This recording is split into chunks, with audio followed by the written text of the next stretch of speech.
ايه هو معنى والعاديات ضبحا؟ معلومه كل يوم.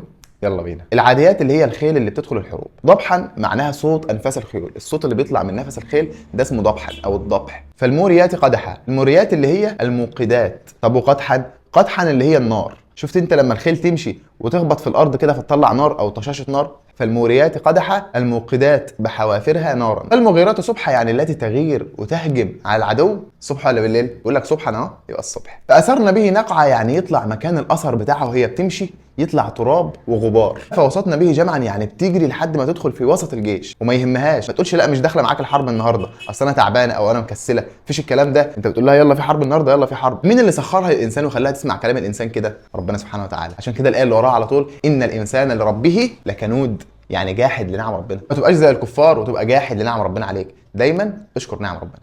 اكتب لي تحت في الكومنتات الايه اللي عايزني افسرها الفيديو الجاي. ما تنساش الفولو، صح؟ ايوه كده.